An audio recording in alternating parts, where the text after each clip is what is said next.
Salute, salute, salute. What it is, what's happening, what it do. Bow. Blessings, blessings, blessings. It's Nocturnal Thoughts with a real quick video. Then I'm gonna get out the way. I wanted to do my post-fight reaction from Ryan Garcia and Oscar Duarte. Sum it up real quick. I'm gonna be honest with you. Personally, the bar for Ryan Garcia is not set as high for me that I set it for his peers. I expect more from Gervonta Tank Davis, Teofimo Lopez, Devin Haney, and Shakur Stevenson. So I don't expect as much from Ryan. Now I just say over the course of his career, I haven't really had high expectations for Ryan Garcia. To me, it's just two different leagues, like major league and a minor league. But he is a competitor. You know what I'm saying? He is a draw. He does have a huge fan base. And he is a good boxer. You know what I'm saying? He's a good fighter. You know, I know what his draw is. His draw is mainly his looks and his antics and sort of his race. He's the pretty boy. That's what he was kind of jumped off into the boxing scene as, you know, pretty boy, the the next golden boy. You know, some people just gonna love a real. It's not an oxymoron. It just goes against the grain when you have like this pretty boy that likes to fight. You know what I'm saying? A baby face model, whatever look, that likes to fight. It's just such a, I guess, a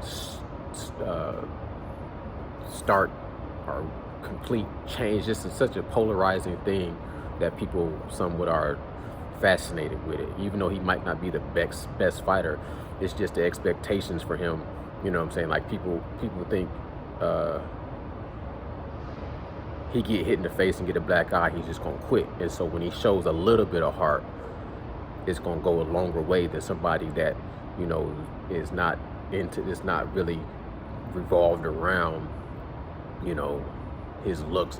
If he black, or if he Mexican, or if he dark complected, or if he just ugly, whatever race he is. He could be any race and he's not attractive, and people just expect him to be able to have a more tolerance of pain or take more punishment or get hit in the face more, and they expect him to just keep going. You know what I'm saying? That's just some built-in genetic type of a thing for people. Something that's pretty, they don't want to see it hurt. Something that's ugly, they think it can just take more of a punishing life. That's just kind of the way the world looks at things. And it revolves around all kind of different factors, not just race, but just all the factors involved. Any ones you can think of, just pour it in there, dump it in there. You know what I'm saying? When it comes to boxing, race is one of the biggest, easiest comparisons to point out. You know what I'm saying? You sprinkle a lot of shade, a whole lot of shade on Ryan Garcia. If you blackface Ryan Garcia. If he was to put Ryan Garcia in blackface and he went out there and had the same performance, I'm pretty sure it wouldn't even be a blip on nobody's radar. It just is what it is. You know what I'm saying? But everybody benefit from the way they look to a certain extent. So not to take it so crazy. Mike Tyson got benefited from the way he looked, just the pit bull look, the arch of his eyebrows. If you even looked like Mike Tyson back in the day, people will fear you. Even if you can't fight at all and you kind of had a Mike Tyson look, based off his reputation, people will leave you alone. Gervonta Tank Davis, you know, his looks go a long way. Shakur Stevenson with the dimples, his looks go a long way. Devin Haney and his look, I think, is what kind of plays off of him not being so successful, because he ain't just the most pleasing, you know, like aesthetically in his face. It's just, you know, some people might love it, some people might hate it. I remember back in the day with Sugar Shane Mosley always was like, I feel like I should be so much more famous. I got these green eyes, I'm a great boxer. A crowd-friendly fight style, blah, blah, blah, blah, blah. And he couldn't understand why he wasn't the biggest draw like the Mayweathers and the De La Hoyas. And I'm like, it's mainly because you got your nose pushed in. You know what I'm saying? Like, I got teased for having a round nose as a kid. And look at that nose. I love my nose. But if my nose was like this, people would just look at me differently. It is what it is. I got teased for my nose, and I got people that love me for my nose. That's why everybody different, right? And different people like different things, and what you like, I don't have to like, and vice versa. But the majority know, in America especially, if you attractive, if you handsome, if you a pretty person, pretty boy, usually they gon', you know what I'm saying, you can be stupid as hell and you can look good, but most people still gonna like you to a certain extent.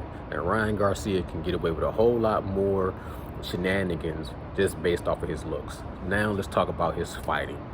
Got that shit out the way. Let's talk about his fighting.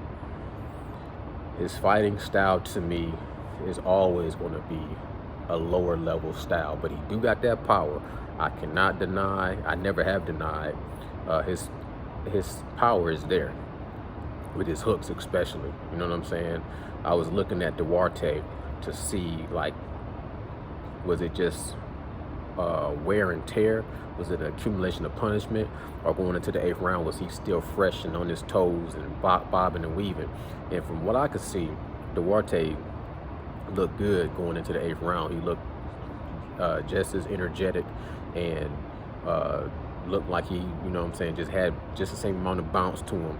And it was just that one shot that hit him and put him on Queer Street. You know what I'm saying?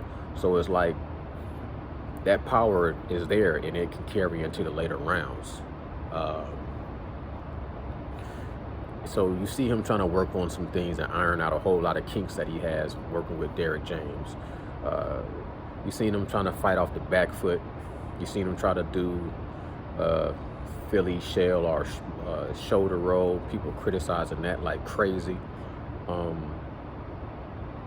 People was trying to see what would be lingering, what kind of effects would be lingering from his loss against Gervonta Tank Davis. What kind of flaws that we've been talking about for the last couple of years, with his chin being up in the air. What kind of work he's done to tighten up his holes, to improve on his weaknesses and improve on his strengths. So that's what people was kind of looking for. Just moving forward, would he be able to be a threat to the Devin Haney's and Teofimo Lopez and the Tank Davises if he ever got a rematch? And I say this, you know, because in comparison to his peers, like, I'll be honest with you, I don't know how good Duarte is in comparison to Del Santos. You know what I'm saying? So I can't judge Shakur Stevenson versus Del Santos the same way I would judge Ryan Garcia versus Duarte. What I could say is, you know, you're only as good as your last fight, and in Shakur Stevenson's last fight, the taste he left in the fans' mouth is a lot more sour versus, you know what I'm saying, the taste that Ryan Garcia left in the fans' mouth, pause, is more bittersweet. Like, you're going to critique him, and people that are detractors going to over critique him, and people that's, you know what I'm saying, supporting him might overrate him and overhype him, especially because he got the knockout. So it's going to be bittersweet, but it definitely was a better look than what Shakur Stevenson left off on. Now, Devin Haney, his last performance, to me, against Lomachenko, we can't even compare the two, because Lomachenko, we know what kind of caliber of fighter he was, and you know that he got up even more to fight Devin Haney. So he had a tough fight with Lomachenko, but in my opinion, that just elevated Devin Haney. Now, Devin Haney fighting against Regis Prograis, that's one of the last puzzles to the piece. That's one of the last pieces to the puzzle that I need to see from Devin Haney to know he's 1,000% legit, ready, confident, and solid going into a fight with his biggest challenge, like a Gervonta Tank Davis, if they ever come to, you know, clash wars. Regis Prograis, you know, he provides enough of a threat for me to see the last little piece I need to see from Devin Haney. And I was just thinking, when Devin Haney went to the land down under and they wasn't about to let Bill Haney come down there, and Bill Haney even said, that's when I knew my son had become a man, when he's like, Dad, I'm going to go down here and win these belts and bring them back home. Honestly, and then they let Bill Haney come down like the last minute to actually, help him in his ring at the fight. Honestly, I always kind of wondered, like, if Bill Haney didn't get through all those little loopholes and they wouldn't have never let him come down there, and Devin Haney would have still displayed the same exact mental fortitude, defeating and dispatching Kambosos, I think that would have been just enough right there, because the theatrics of Bill Haney not being able to come, and then he came the last minute, that was great. But if I was to subtract out Bill Haney, and I would have seen Devin Haney go through that fire without his right-hand man, then that would have been a big, huge piece of the puzzle that would have said Devin Haney is just solid, standing on business, and you ain't gonna be able to detour him from his goals. But Regis Progress is a tough competitor. That's going to show me a lot about Devin Haney getting through this obstacle, because Regis Progress is motivated, he's dangerous, he's power. You know what I'm saying? He provides a lot of elements of danger and adversity and resistance to see if Devin Haney can navigate through this. And I know he can navigate through any terrain. Now, back to Ryan Garcia. Like I said, my expectations for Ryan Garcia is a little bit different. I did never think in a million years he would be able to beat Gervonta Tank Davis, not even with a puncher's chance. But you never know, because boxing is boxing. It's the theater of the unexpected. Anything can happen. And you still got to watch that fight and hold your breath and be at the edge of your seat to see if Ryan Garcia could land that big hook on Gervonta Tank Davis. You know what I'm saying? But moving forward, other competition, I would like to see Ryan Garcia get a shot. But they talking about him against Rolly Romero. Yeah. Miss me with that one. But I would like to see Ryan Garcia in there with Shakur Stevenson, since they kind of got a little beef going back and forth, and it just makes sense to me. Even a Teofimo Lopez, that would make sense to me. You know what I'm saying? Because Ryan Garcia is a draw. And not just because of his looks, but he has displayed heart, toughness, speed, power. He is an athletic, good fighter. It's just the fact, It's just that he's not a complete fighter. He's not a multi-dimensional fighter. He's not as dangerous in multi-dimensions. Like, you kind of know what to expect from him. Has Derrick James made improvements? It's hard to say based off of one fight against that competitor. Smaller weight class. This dude, our Oscar Duarte, is coming up from like a smaller weight class. Ryan Garcia, to me, some of the things he did looked okay. I didn't see him really commit to breaking down the body. He did scrape the body with a few shots. Some punches that he did, deploy, some weapons that he did deploy, I'm not gonna lie, was impressive to see to a certain extent, because you're not going to get credit for every single punch, but I'm trying to watch it and be very meticulous.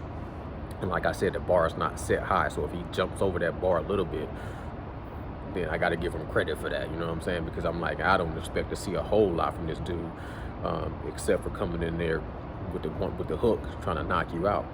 But he did a few things that I felt like he won't get credit for, that I want to give him credit for moving forward, because there is room for improvement. But he's just not set up to me from the head to the toe, toe to the head, left to the right, back to the forward, upside out. He's just, to me, not a complete fighter. You know what I'm saying? Mechanically, it's just certain things that he just does that I feel like is going to be lacking mechanically. He might just not be built like that. You know what I'm saying? Like, he just won't. He's going to always have, to me, flaws in what I see from him, because it's just the way he's designed. He's designed in a way that's like, he's not as gifted to be able to go from offense to defense seamlessly and flawlessly. Like, it just, he leaves himself open in awkward ways with his footwork up to his, you know what I'm saying, even his chin being exposed. Even when he deploys certain weapons, he just opens up. And I just think that's more genetics, and it can't teach that through trying to redo his fundamentals. His inside fighting ability, you know, his foot play, it's just certain things that he does that always looks to me like, you know, sort of like a newborn baby giraffe, you know what I mean? But he did impress me with some of his punch selection.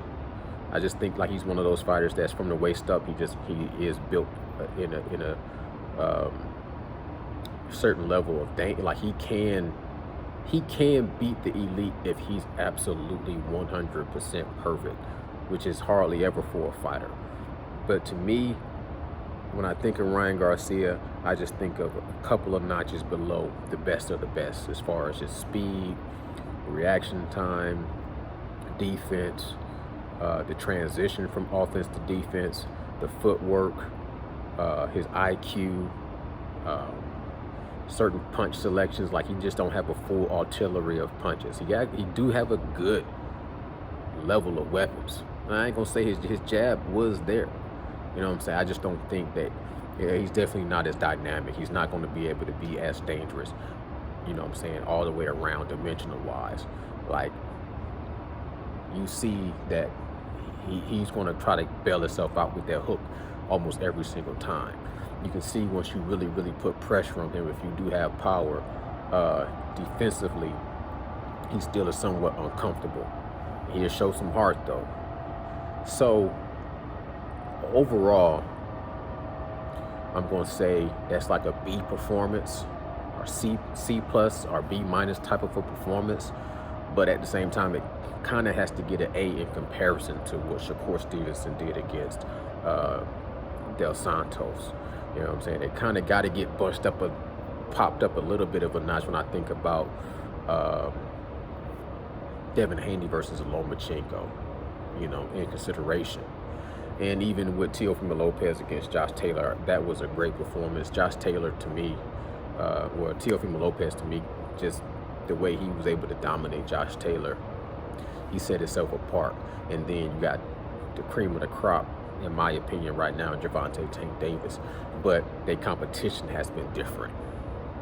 So you got to curve it a little bit, you know what I'm saying? Like, you kind of got to put things in a certain context. And at the end of the day, they just have to fight each other for you to really see what their mettle is.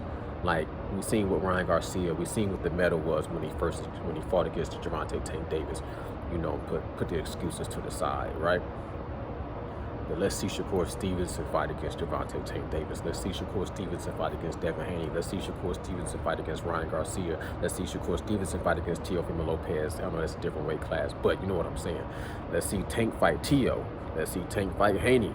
Let's see Tank fight Shakur, and so on and so forth, right? Ryan Garcia, he didn't take himself out of the conversation with this performance. Shakur Stevenson kind of took himself out of the conversation with his performance. So one thing I want to say, if you made it this far through the video as well, I don't agree with that count. When Duarte got up on 9.5 or whatever, and he got waved off, I understand the stoppage. I'm not the type of person that's going to nitpick at a stoppage, let the referees do their job. I'm just going to say, me personally, I don't like that stoppage.